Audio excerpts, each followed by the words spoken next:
Hello guys, welcome to another video in my channel. अभी हम जिस मैच के बारे में बात करने वाले हैं वो है कल सुबह को होने जाने वाला वुमेन सुपर स्मैश का मैच, जो कि होने जा रहा है कैंटरबरी मैजिशियंस और ओटागो स्पार्क्स के बीच में। मेंस वाले मैच की एनालिसिस वीडियो हमने ऑलरेडी अपलोड करके रखा हुआ है, अगर आपने वो नहीं देखा होगा तो देख लीजिएगा। स्टार्ट करते हैं इस मैच की एनालिसिस। मेंस वाले मैच की तरह ये मैच भी हेग ओवर क्राइस्टचर्च में होने जा रहा है। ये फिक्सचर भी पहले हो चुका है, जहाँ पे कैंटरबरी ने जीत हासिल किया था। याद होगा आपको, शिखा पांडे ने बहुत बढ़िया परफॉर्मेंस किया था बैटिंग बॉलिंग से। वो पहला मैच था। तो आगे बढ़ते हैं और ज़्यादा प्रीव्यू की यहाँ पे बात करते नहीं है। हेग ओवल क्राइस्टचर्च जो है यहाँ पे सही है, कोई दिक्कत वाली बात नहीं है। आखिरी 5 मैचों की बात करें, 3-2 से यहाँ पे कैंटरबरी आपको आगे होते हुए दिख जाएगी। इस ग्राउंड में रिकॉर्ड्स की बात करें तो पिछले सीजन में अच्छा रिजल्ट नहीं था। 3 मैच वो हारे हैं 4 में से जो रिजल्ट आए हैं, और 1 मैच टाई हुआ था। लेकिन उसके पहले वाले सीजन में, जो सीजन पे एमी सैथरथवेट, केट इब्राहिम, फ्रैंकी मैकके सब खेलती थी, वहाँ पे उन्होंने बहुत बढ़िया परफॉर्मेंस करा था। और जैसे मैंने पहले भी बता के रखा हुआ कि एमी सैथरथवेट रिटायरमेंट के बाद कैंटरबरी की टीम में भी वो बात दिखी नहीं है। हालांकि इस सीजन में उन्होंने अच्छा परफॉर्मेंस किया है। तो अगर हम आखिरी 5 मैचेस की बात करें जब ये दोनों टीमें आमने सामने हुई हैं, वैसे तो ये फिक्सचर हम पहले कवर कर चुके हैं, आपको याद होगा भी थोड़ा बहुत। अगर आप भूल गए होंगे तो मैं रिमाइंड करवा दूं। तो क्या क्या देखने मिलता है हमें यहाँ से 2023 से अगर हम स्टार्ट करें, 2 साल पुराना, क्राइस्टचर्च में ही ये मैच हुआ था। एंडरसन और क्राइस्टचर्च ये कॉम्बिनेशन नोटिस करना, आगे बात करेंगे इनके बारे में। अभी कल गर्गन ये स्क्वाड में है। इब्राहिम अभी ये दूसरे साइड के होकर खेलती हैं वैसे। बाकी Gordon, ओल्डशॉ, English, Bella James, Sullivan, ये आपको मेजर परफॉर्मेंस देखने मिल जाती हैं। हाईएस्ट पॉइंट स्कोरर यहाँ पर एंडरसन रही होंगी। बाकी इनने सुलिवान, इब्राहिम, गॉर्डन, ओल्डशॉ ने एक एक विकेट निकाला था। इंग्लिश और बेला जेम्स के स्कोर्स थे। ओटागो ने इधर पहले बल्लेबाजी किया डनल्डिन वाले मैच में। इंग्लिश का स्कोर आपको देखने मिलता है एस्मसन और सुलिवान। एस्मसन का ये जो 5 विकेट था, ये किसी बॉलर के द्वारा बेस्ट विकेट है। इसके बाद एस्मसन ने कुछ खास किया नहीं था। ये 13 ओवर का मैच था। लेकिन कैंटरबरी ने यहाँ पे जीत हासिल किया, और ब्लैक का 1 विकेट, ह्यूजेस के रन्स। इंग्लिश और सुलिवान अभी तक दोनों मैच में रिपीट हुई हैं। अगला मैच ये क्राइस्टचर्च का मैच, फिर से पिछले सीजन का मैच है मेरे ख्याल से ये। हाँ, पिछले सीजन का पहला मैच क्राइस्टचर्च में हुआ। कैंटरबरी ने पहले बल्लेबाजी करी। एंडरसन, क्राइस्टचर्च फिर से यहाँ पे चल गई। मैक्के नहीं है, शार्प के थोड़े बहुत रन्स हैं। बाकी पीजे वाटकिंस ये खेल नहीं रही हैं। ब्लैक, कार्सन, जेनसन, ओल्डरशॉ, इनके एक करके विकेट्स। बेला जेम्स ने यहाँ पर फिर से रन बनाया। 2 मैच जो खेला है बेला जेम्स ने इस ग्राउंड पे पिछले 2 सीजनों की अगर बात करें तो दोनों ही मैच में रन बनाया है। ठीक है, बाकी बेट्स के रन है। सूजी बेट्स का अभी तक हमने इस फिक्चर में कोई खास रन देखा नहीं है 3 मैचेस के बाद। ओटागो ने हालांकि यहाँ पे जीत लिया। अगला मैच ही अलेक्जेंडर में हुआ था। इधर भी बेट्स ने 33 रन ही बनाए। एंडरसन की परफॉर्मेंस है, बाकी बॉलरों में से खास कोई अवेलेबल नहीं है। लास्ट मैच जो हुआ था वो भी अलेक्जेंडर में हुआ था। कैंटरबरी ने पहले बल्लेबाजी करी। शिखा पांडे ने बहुत बढ़िया बल्लेबाजी करा यहाँ पर, और उनके इनिंग्स की वजह से ही यहाँ पे जीत पाई ओटागो की टीम। कैंटरबरी की टीम नहीं तो वो हार भी सकते थे। कॉक्स है। बाकी गॉर्डन, कार्सन, ब्लैक, जेनसन, इनका नाम हम पहले भी देख चुके हैं। यहाँ से बैंक्स और शिखा पांडे ने विकेट्स भी निकाले थे। इब्राहिम, पेना और एस्मसन ने वो जो 5 विकेट निकाला था, उसके बाद ये 1 विकेट है। बाकी कोई खास उनका परफॉर्मेंस नहीं है। बेट्स के यहाँ पे एक 50 रन है, और इंग्लिश का स्कोर है। इंग्लिश के कुछ स्कोर्स रहे हैं। बेला जेम्स का जो 2 इनिंग्स हमें देखने मिला है पर्टिकुलरली इसी ग्राउंड पे। बेट्स का परफॉर्मेंस बुरा तो नहीं कहूँगा मैं, लेकिन वो मतलब उस लेवल पे भी परफॉर्मेंस नहीं है जिस लेवल पे आप उम्मीद रखोगे। शिखा पांडे ने यहाँ पे परफॉर्म करा हुआ है। बाकी मिसी बैंक्स के 2 विकेट से कॉन्सिस्टेंट हमें कोई यहाँ पे ज़्यादा देखने नहीं मिल रहे हैं। अच्छा, एक चीज़ मैंने मिस कर दिया, यहाँ पे बॉलर्स के नाम लिखने थे। यहाँ पे जेनसन और सूजी बेट्स वगैरह ने एक विकेट निकाला हुआ था, लेकिन इस इनिंग्स में एस्मसन ने 3 विकेट निकाले थे। तो जो मैं कहना चाहता था ना कि एस्मसन हिट और मिस रही हैं। ठीक है, एस्मसन और ताहू ने भी निकाले थे, हिट और मिस रही हैं। लेकिन एस्मसन ने जब निकाला है विकेट तो भतेरा विकेट निकाला है। ये यहाँ पे एक बॉलिंग सेकंड करके, और यहाँ पे एक बार बॉलिंग फर्स्ट करके उन्होंने 5 विकेट निकाला था। यहाँ पे बॉलिंग सेकंड में भी 3 विकेट है। अभी लोग इनकी तरफ ज़्यादा देख नहीं रहे हैं। लास्ट मैच में भी एस्मसन को 1 विकेट मिला है। तो यहाँ पे ओटागो के अगेंस्ट में उनके थोड़े थोड़े परफॉर्मेंस तो हैं, और इनके पास वो एबिलिटी भी है जहाँ पे उन्होंने बंचेस में विकेट निकाले हैं। अगर हम क्राइस्टचर्च वाले मैचेस को फोकस में रखें तो आखिरी 5 में हमें 2 मैचेस मिलेंगे। ठीक है, एक है 2023 का मैच, जहाँ पे हमें Anderson, English, Bella James, Sullivan, Gordon, ओल्डशॉ, Ibrahim ये देखने मिलती है। बॉलरों के एक करके विकेट थे। मेजर परफॉर्मर एंडरसन, इंग्लिश और बेला जेम्स ही थी। और दूसरा मैच ये है जहाँ पे फिर से Anderson, Izzy Sharp, Black, Carson, Jensen, Oldshaw, इनका एक कंसिस्टेंटली है, एक करके विकेट वो है। और यहाँ से बेट्स और जेम्स ने परफॉर्म करा था। कैंटरबरी की तरफ से जो बॉलर्स रही होंगी वो कोई शायद अवेलेबल नहीं है। फातिमा साना वगैरह रही होंगी, वो मोस्टली अवेलेबल नहीं है। और इस वाले मैच में मैंने किसी बॉलर का नाम नहीं लिखा है, लेकिन यहाँ पे ब्लैक, कार्सन और हेली जेसन के विकेट से बेट्स का भी विकेट था, और इधर से ओटागो के अगेंस्ट में ताहूहू और एस्मसन ने 3-3 करके विकेट निकाले थे। ठीक है, बाकी भी एक करके भी कोई विकेट रहा होगा, लेकिन ये कुछ नाम थे जो आप नोटिस कर सकते हो। एंडरसन का यहाँ पे रिकॉर्ड अच्छा है। बेट्स ऑब्वियसली लेना तो अभी भी है, कुछ विकेट भी निकाले हैं इन्होंने, एक आध विकेट, लेकिन वो लेवल का परफॉर्मेंस उनका इस फिक्चर में नहीं है। बाकी बॉलरों में से कार्सन, ब्लैक, गॉर्डन ये सब तो हैं। शिखा पांडे ने लास्ट में परफॉर्म करा था। बैंक्स ने यहाँ पे 2 विकेट एक बार निकाला हुआ है, बाकी उनका भी कुछ खास नहीं है, लेकिन एस्मसन एक नाम के तौर पे आपके पास आ रही हैं। अगर आप देखना चाहो देख सकते हो, इनके परफॉर्मेंस अच्छे हैं। आखिरी 5 मैचेस में हर मैच पे उन्होंने शायद विकेट नहीं लिया होगा, लेकिन 3 मैच में अगर हम देखेंगे, आखिरी 3 मैचेस में, ये वाले मैच में second last match, last match, और इस वाले मैच में तो नहीं, लेकिन 4th लास्ट मैच में उन्होंने परफॉर्म करा था। ठीक है, तो ये कुछ चीज़ें हैं। बाकी एंडरसन का तो आपने नाम देख ही लिया, और यहाँ पे मुझे लगता नहीं बहुत ज़्यादा कुछ है। अगर आप फोकस करोगे तो ओटागो ने मैचेस जीते हैं। ठीक है, देखो ये मैच उन्होंने जीता है, उन्होंने लेकिन विकेट निकाला है 4, बैटिंग से कंट्रीब्यूशंस आए और उन्होंने जीता। टोटल दोनों ने मिला के ये 7 विकेट, ये वाला मैच है। अगला मैच ओटागो ने यहाँ पे वो मैच हार गए, 3 ही विकेट निकाला। अगले मैच पर आ जाओ, ओटागो ने यहाँ पे मैच जीता, 6 विकेट निकाला, जिसमें से 2 विकेट लेने वाली जो बॉलर थी वो करंट स्क्वाड में नहीं है। अगले मैच पर आ जाओ, ओटागो ने निकाले 7 विकेट, जिसमें से मैंने बता दिया एक एक करके विकेट निकाला हुआ था बहुत सारे बॉलरों ने। लास्ट मैच पे आ जाओ तो ओटागो ने निकाले थे 7 विकेट, जिनमें से जो ब्लैक हैं इनके परफॉर्मेंस कंसिस्टेंट है, गॉर्डन, कार्सन। ठीक है, तो बहुत ज़्यादा बॉलिंग परफॉर्मेंस हमें ओटागो की तरफ से देखने नहीं मिलता है, और इसीलिए इस फिक्चर में थोड़ी पीछे भी हैं। एक मैच जो वो यहाँ पे जीती हैं, जहाँ पे वाटकिंस ने लीड किया था, जो करंट स्क्वाड में अवेलेबल नहीं है, और एक मैच यहाँ पर वो जीते थे जहाँ पे बैटिंग की वजह से वो जीते थे। तो बॉलिंग से कंसिस्टेंट एक आध विकेट वाला बात तो है, वो आप कर सकते हो, लेकिन ज़्यादा बंचेस में विकेट लेने वाले बॉलर्स हमें देखने नहीं मिलते हैं ओटागो की तरफ से। जो हमें देखने मिलते हैं कैंटरबरी की तरफ से, हमने यहाँ पे एस्मसन का नाम देखा है, हमने यहाँ पे सुलिवान का नाम देखा है, ताहूहू ने भी एक बार 3 विकेट निकाल के रखा हुआ था, शिखा पांडे, बीसी बैंक्स ने भी लास्ट मैच 2 करके विकेट निकाला हुआ है। ठीक है, तो ये हो गई बातें जो हम हेड टू हेड से कर सकते थे। समरी करने के लिए यहाँ पर ज़्यादा कोई नाम नहीं है। हम आ जाते हैं डायरेक्टली ग्राउंड के बारे में बात करने के लिए। हेड टू हेड वाली बातें हम पहले भी कर चुके हैं, पहला मैच ही इन दोनों टीमों के बीच में था, दोनों टीमों का एक दूसरे के अगेंस्ट में था। कुछ नामों को मैंने ऑलरेडी बताया जो इस राउंड पे अच्छा करते हैं, जो आपने हेड टू हेड में भी देखा था। ठीक है, मैं फिर से रिमाइंड करवा दूँ अगर आप भूल गए होंगे। पहले 2 मैच में मिले थे जहाँ से कॉमन नाम हमें मिले थे, यहाँ पे एंडरसन, सुलिवान, और इस वाले मैच से भी एंडरसन, और इधर भी सुलिवान का एक करके विकेट था। बाकी और भी कोई परफॉर्मर रहे होंगे जो करंट स्क्वाड में अवेलेबल नहीं है। अभी अगर देखेंगे कि ग्राउंड में पर्टिकुलरली क्या हो रहा है, पहला मैच कैंटरबरी बनाम विलिंगटन का है, एंडरसन, सुलिवान, मिसी बैंक्स। ठीक है, सुलिवान को भी लोग कम देख रहे हैं, उधर एस्मसन को भी हमने निकाला था, वो भी कम देख रहे थे लोग उनको। अगला मैच कैंटरबरी और ओटागो के बीच में हुआ, इधर एंडरसन, एस्मसन, सुलिवान ये दोनों अवेलेबल नहीं है। अगला मैच यहाँ पे ऑकलैंड के अगेंस्ट में मैच हुआ था, यहाँ पे एंडरसन नहीं चले, लेकिन इसी शाप का परफॉर्मेंस है, सुलिवान, एस्मसन एक एक करके विकेट ही सही, लेकिन आप पता है आपको कि यहाँ पे वुमेन क्रिकेट में वो इकोनॉमी के बोनस वगैरह मिलते रहते हैं, तो वो पॉइंट अच्छा खासा मिल रहा है यहाँ पे। अगला मैच नॉर्दर्न डिस्ट्रिक्ट के साथ मैच हुआ। ठीक है, एस्मसन के 3, सुलिवान के 2, मिसी बैंक्स, एंडरसन मैच के यहाँ पे नहीं है। एंडरसन खाली एक मैच में अभी तक फेल हुई है। लास्ट मैच, ये पहला मैच था जो मैडी पेना इस टीम के ऊपर खेल रही थी।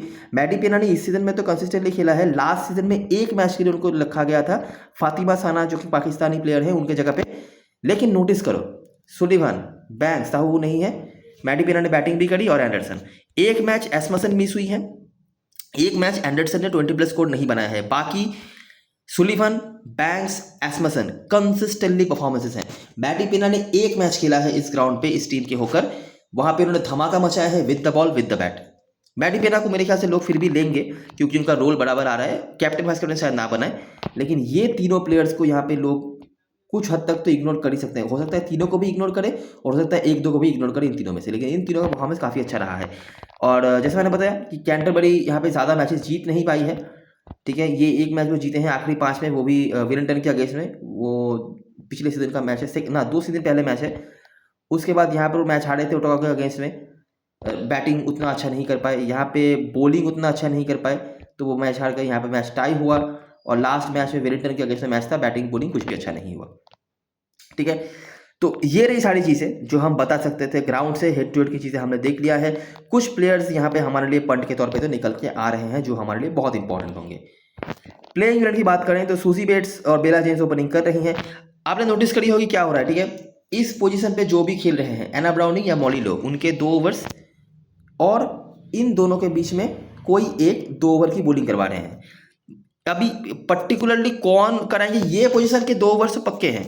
इस पोजीशन में से कौन बॉलिंग करवाएंगे ये समझ पाना मुश्किल है। सूजी बेट्स ने 1 मैच बॉलिंग कराई थी, लेडन डेविस ने 2 मैच बॉलिंग कराया, ठीक है। तो अभी तक यही लग रहा है कि शायद लेडन डेविस बॉलिंग करवाए, सूजी बेट्स भी करवा सकती है। Bella James, Clinton Deckly, English, Hayley Jensen, यहाँ पे ओलिविया गेन है, एना ब्राउनिंग लास्ट 2 मैच से खेल रही है, कार्सन, गॉर्डन, एमा ब्लैक। यहाँ से जो प्लेयर्स हमारे टीम में रहेंगे ऑब्वियसली बेट्स को तो लेना ही है। इंग्लिश और बेला जेम्स में से अगर आपको एक को लेना है तो मेरा पॉइंट ऑफ व्यू यहाँ पे बेला जेम्स के लिए स्ट्रांग है।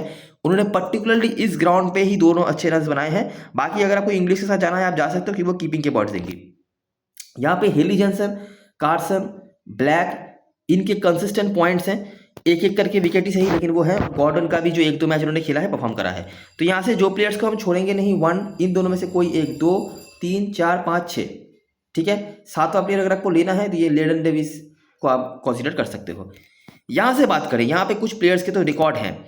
Cat Anderson from batting, Maddy Penna 1 match जो खेला है कैप्टन वाली परफॉर्मेंस उन्होंने करी है। इसी शाह कुछ बैटिंग परफॉर्मेंसेस हैं, लोगों शायद इनकी तरफ नोटिस बिल्कुल भी ना करें। केट इब्राहिम उसके बाद है, ये पिछले सीजन में खेली नहीं है लेकिन उसके पहले परफॉर्मेंस अच्छा था। मिसी बैंक्स, गैवी सलीवन, एस्मसन, इनके रिकॉर्ड्स काफ़ी अच्छे हैं, ठीक है। बाकी शिखा पांडे का तो रोल आ ही रहा है तो मुझे बताने की ज़रूरत नहीं है। तो यहाँ से एंडरसन फॉर बैटिंग। अभी मैं देखो एक बात आपको समझा देता हूँ, ठीक है। आपने बैटिंग के स्कोर्स नोटिस किए होंगे एंडरसन के। देखो एंडरसन के 23 रन है, एंडरसन के 41 रन है, इजी साहब के यहाँ पर 45, इजी साहब के 32, 23 रन और यहाँ पे 95।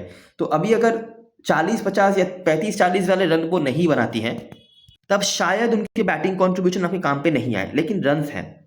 मैं ऐसा तो नहीं कह सकता कि आप इनको लो और किसी एक ऑलराउंडर को ड्रॉप करो, वो ऑलराउंडर ज़्यादा पॉइंट देंगी, मैं ऐसा तो नहीं कह सकता। लेकिन इनके रन्स तो हैं 5 में से 4 मैच में। बाकी डिसीजन आपके ऊपर है, मैं शायद अपनी टीम में रखूँ। लेकिन जो प्लेयर्स हम रखेंगे जरूर, एस्मसन हेड टू हेड रिकॉर्ड बहुत बढ़िया, ग्राउंड में consistent. Sullivan head to head record decent, ground में कंसिस्टेंट। मिसी बैंक्स ग्राउंड में कंसिस्टेंट, एनीवेज परसेंटेज प्लेयर हैं ये। शिखा पांडे का रोल बहुत बढ़िया आ रहा है। केट इब्राहिम तो है ही आपकी टीम में, अगर मैं बहुत गलत नहीं हूँ ये पहले ओटागो के ऊपर खेल चुकी हैं। मैडी पेना, ये 6 प्लेयर्स को हम हटाएंगे नहीं। इसके बाद एंडरसन और इजी साहब, ये दोनों बैटिंग ऑप्शंस हैं, आप अपने हिसाब से देख लेना, ठीक है, किसको आप लेना चाहते हो उस हिसाब से। कैप्टन मसलन चॉइस की बात करें, बेट्स, गॉर्डन। बेट्स को अभी थोड़ा थोड़ा लोग कम बना रहे हैं, गॉर्डन बहुत कंसिस्टेंटली काम कर रही है। गॉर्डन एक तरफ से, कार्सन एक तरफ से। Head to head record Carson का उतना अच्छा नहीं है लेकिन हाँ इनको रखना ज़रूर है। अगर आपने नोटिस नहीं करी होगी मैं दिखा देता हूँ। अभी देखो ये चीज़ें बैकफायर तो कर ही सकती हैं, वो तो है, लेकिन अगर आपने नोटिस करी होगी मैं दिखा दूँ। देखो पहला मैच इब्राहिम, गॉर्डन, ओल्ड शॉ तो नहीं है, ब्लैक का भी नाम नहीं है, कार्सन का भी नाम नहीं है। इधर ब्लैक ने 1 विकेट निकाला था, इधर भी ब्लैक के खाते में 1 ही विकेट था, मैंने लिखा नहीं होगा। अच्छा हाँ, ब्लैक के खाते में 1 विकेट, कार्सन का 1 विकेट। यहाँ पे भी वही है, ब्लैक के खाते में 1 विकेट, कार्सन के खाते में विकेट नहीं था। और लास्ट मैच में ब्लैक और कार्सन ने 2-2 करके विकेट निकाले गॉर्डन के साथ, ठीक है। तो कार्सन का उतना अच्छा रिकॉर्ड नहीं है लेकिन ऑब्वियसली आप स्मॉल लीग में इनको छोड़ नहीं सकते और इनका परसेंटेज भी बहुत डिसेंट है। तो शायद इन चारों को भी हम रख के चलें, चारों को ही रख के चलें। जेनसन बॉलिंग फर्स्ट में ज़्यादा ज़रूरी होती है, बॉलिंग सेकंड से। और लेडन डेविस और ब्राउनिंग में से दोनों का ही सेम रोल आ रहा है, लेडन डेविस खाली ऊपर बैटिंग आती है। यहाँ शिखा पांडे और इब्राहिम प्रॉपर ऑलराउंडर की तरह यूज हो रही हैं। शिखा पांडे बैटिंग नीचे आती है लेकिन कर तो रही है बहुत बढ़िया, और बॉलिंग तो वो है ही। बाकी सुलिवान और पेना, सुलिवान कंसिस्टेंट है, सुलिवान नहीं यहाँ पे बैंक्स होंगी, ये मैंने गलत लिख दिया। बैंक्स का परसेंटेज भी डिसेंट है, हम अपनी टीम में रखेंगे भी, और लास्ट 2 मैच में 2 करके विकेट निकाला है। और पेना उसके बाद यहाँ पे कॉक्स है, कॉक्स की जगह पे आप यहाँ पे एंडरसन को कंसीडर कर सकते हो। हेड टू हेड रिकॉर्ड उतना बुरा नहीं है लेकिन ग्राउंड में ये बहुत कंसिस्टेंट रहती हैं। या फिर रिची शार्प और एस्मसन, रिकॉर्ड्स हेड टू हेड में बहुत अच्छे हैं, बंचेस में विकेट निकाला हुआ है उन्होंने और ग्राउंड में कंसिस्टेंट है। ये मैच बहुत ही ट्रिकी मैच है स्मॉल लीग के लिए, आपको रिस्क लेना ही पड़ेगा, ठीक है। आप ऐसा बिल्कुल भी नहीं कर सकते कि आप परसेंटेज देख के चले जाओगे और सारे इंपॉर्टेंट प्लेयर्स आप कवर कर लोगे। मैं अपना पॉइंट ऑफ व्यू रखता हूँ। अच्छा, जेनसन यहाँ पे अगर बॉलिंग फर्स्ट कर रही है तभी देखो, ऑलराउंडर सेक्शन में जितने ऑलराउंडर्स खेल रहे हैं सारे के सारे देने लायक हैं। एना ब्राउनिंग भी हैं, एंडरसन भी हैं। अभी एंडरसन का क्या है, ये बॉलिंग नहीं कराती है तो वो एक सेटबैक है, लेकिन मुझे फिर भी लग रहा है ये कंसिस्टेंट पॉइंट्स लेके जाएंगी। लेकिन क्योंकि इतना भी अच्छा नहीं है। अगर ये 35-40 रन भी बनाती हैं तब भी शायद आपके किसी काम पे ना भी आए, ऐसे पॉसिबिलिटीज़ हैं। तो अभी के लिए हम एंडरसन नहीं ले रहे। मैडी पेना, इब्राहिम, ब्लैक का कंसिस्टेंट विकेट यहाँ पे रहा है। यहाँ से गॉर्डन, शिखा पांडे, गैवी सलीवन, एस्मुसन, ये हमारे लिए, अच्छा बैंक्स भी कंसिडर कर लो, ये हमारे लिए बहुत ही इंपॉर्टेंट ऑप्शंस हैं। ठीक है, आपने नोटिस करी होगी कि ओटागो की तरफ से बॉलिंग से बहुत विकेट्स नहीं आए हैं। ये एक बहुत इंपॉर्टेंट पॉइंट है। कैंटरबरी के घर पे मैच होने जा रहा है, जहाँ पे मैडी पेना ने एक मैच जो खेला था धमाका मचाया। शिखा पांडे का रोल बढ़िया आ रहा है, गैबी सलीवन, मिसी बैंक्स, एस्मुसन, इनके रिकॉर्ड्स अच्छे हैं।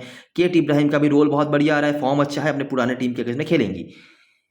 अगर हम इस लॉजिक को काम पे रखें कि ओटागो के बॉलर्स को ज़्यादा विकेट्स नहीं मिले हैं, तो हम यहाँ पे कुछ प्लेयर्स के ऊपर रिस्क ले सकते हैं। वर्ड सुन लेना, रिस्क, ठीक है। तो ये बैकफायर भी कर सकता है, जैसे कि यहाँ पे मैंने कार्सन को ड्रॉप किया है, रीज़न आपको पता है। बेट्स, एंडरसन, इन दोनों को मैंने ड्रॉप किया है क्योंकि ये मुझे बॉलिंग कुशन शायद ना दे। एंडरसन तो दे रही ही नहीं है, बेट्स भी शायद ना दे। बैटिंग में से मैंने सिर्फ इसी साहब को रखा है। लोग यहाँ पे जा रहे हैं ओलिविया गेन के साथ, पता नहीं क्यों इसी हिसाब को मैंने रखा है, ये आप समझ सकते हो। कीपर सेक्शन में इंग्लिश और बेला जेम्स में से आप किसी एक को लोगे। बेला जेम्स मैं शायद इस मैच में जाऊं, इनका पर्टिकुलरली इस ग्राउंड पे परफॉर्मेंस अच्छा है। बहुत सारे सिलेक्शंस आपको करने हैं, ठीक है। बैटिंग में शायद दिक्कत ना हो, आप किसी भी बैट्समैन को लो, मुझे लगता नहीं बहुत आपको प्रॉब्लम वहां से फेस करना पड़ेगा। कीपर सेक्शन में इन दोनों में से किसी एक को लेना है, मेरा point of view Bella James के साथ। ऑलराउंडर सेक्शन में मैं शायद ब्लैक, इब्राहिम, मैडी पेना यहाँ को हाथ ना दूं। मिसी बैंक्स, शिखा पांडे और एस्मुसन तो स्पेशली, इन तीनों को शायद हाथ ना दूं। गैबी सलीवन का परसेंटेज अभी 5% है,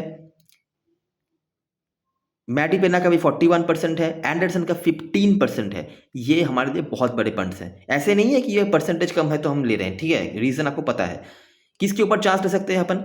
हेली जॉनसन। मैं ऐसा नहीं कह रहा ये पॉइंट नहीं देंगी, लेकिन एक विकेट भी अगर लेके चली जाती है, वो खत्म हो जाता है मैच उनका, तो हमारा काम बन जाएगा। सूजी बेट्स अगर बॉलिंग नहीं कराती है, बैटिंग रिकॉर्ड उतने अच्छे नहीं है इनके, स्पेशली चेज में। कार्सन उतने अच्छे रिकॉर्ड्स नहीं है, लेकिन शायद जितने परसेंटेज प्लेयर्स को हम ड्रॉप करने के बारे में सोच रहे हैं, उनमें से किसी को अगर पहले हम लेंगे तो कार्सन को लेंगे, और यहाँ पे और कोई खास नहीं है, ठीक है। सिलेक्शंस आपको करना है, रिस्क वो आपके ऊपर है। कैप्टेंसी वाइस कैप्टेंसी चॉइस की बात करते हैं। अभी के लिए जनता क्या कर रही है मैं आपको बता दूं। अगर मैं परसेंटेज वाले प्लेयर्स को लेके चलूं तो जनता यहाँ पे नहीं, यहाँ पे एक और प्लेयर को ने छोड़ा है शायद।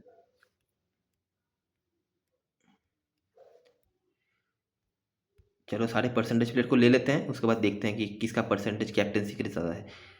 अच्छा, जनता कार्सन को कैप्टन बना रहे हैं। तो स्मॉल लीग में परसेंटेज प्लेयर्स जिनको हम लेने की बात कर रहे थे सबसे पहले, वो कार्सन है। तो कार्सन को हम साथ ड्रॉप ना करें, ठीक है, क्योंकि ये एक परसेंटेज कैप्टन है। इसके अलावा लोग यहाँ पे गॉर्डन के साथ भी जा रहे हैं। गॉर्डन का हेड टू हेड रिकॉर्ड बुरा नहीं है, तो इन दोनों को आप शायद ड्रॉप ना करोगे। लेकिन हमारे लॉजिकल पॉइंट ऑफ व्यू से अगर हम बात करें तो हमारे लिए सबसे अच्छी कैप्टन चॉइस कौन बनती है? यहाँ पे मिसी बैंक्स, ठीक है। मिसी बैंक्स ने एक मैच जो खेला था, रन भी बनाए थे, और वो भी वेलिंगटन के अगेंस्ट में। मैं माफ करना, मिसी बैंक्स नहीं, मैडी पेना, नाम कंफ्यूज हो गया था, मैडी पेना। इन्होंने बैटिंग से भी कंट्रीब्यूट किए थे, बॉलिंग से 3 विकेट निकाला था। और ये जो बॉलर हैं, ये करवाती हैं लेग स्पिन बॉलिंग, ठीक है। लेग स्पिन बॉलर्स का काम यहाँ पे आता है। अगर आप मेंस क्रिकेट भी फॉलो करोगे, मैंने मेंस वाले मैच में बता के रखा होता माइकल रेपॉन के बारे में, तो वो लॉजिक इनके लिए अप्लाइड होता है। कुछ ही लोग, आप 40% मतलब समझ सकते हो, शायद इनको टीम में रखे, कैप्टन वाइस कैप्टन तो कोई ना बनाए। वाइस कैप्टनसी के लिए आप इब्राहिम के साथ जा सकते हो, इनका रोल बहुत बढ़िया आ रहा है, और ये अपने पुराने टीम के अगेंस्ट में खेलेंगी, फॉर्म में भी अच्छी है, ठीक है। बड़ी लीग खेलोगे वहाँ पे तो आप रिस्क लोगे ही, बड़ी लीग खेलोगे वहाँ पे 1-2 टीमें ना, एस्मुसन और मिसी बैंक्स, इन दोनों को कैप्टन बैट्समैन बना के भूल जाना। याद रखना एक चीज़, ओटागो की बैटिंग अच्छी नहीं है। एक सूजी बेट्स अगर जल्दी निकल लेती है ना, तो उनके जो बैटिंग की जो स्ट्रक्चर है, जो स्केलेटन है, वो निकल के आ जाता है बाहर। तो इसीलिए पहले से ही मैंने कैंटरबरी के बॉलर ज़्यादा रख रखे थे, और ये फिक्सचर भी हमें यही दिखा रहा है। और ओटागो के बॉलर्स ने भी बहुत सारे विकेट्स इस फिक्सचर में नहीं निकाले हैं, ये भी पॉइंट याद रखना। तो ये रही सारी चीज़ें और सारी एनालिसिस। अगर आपको वीडियो पसंद आई हो तो लाइक ज़रूर करना, सब्सक्राइब कर लेना चैनल को, टेलीग्राम चैनल पे ज़रूर ज्वाइन हो जाना, क्योंकि लास्ट मोमेंट पे सारी अपडेट्स उधर आती हैं। तब तक के लिए best luck for this match and bye for now.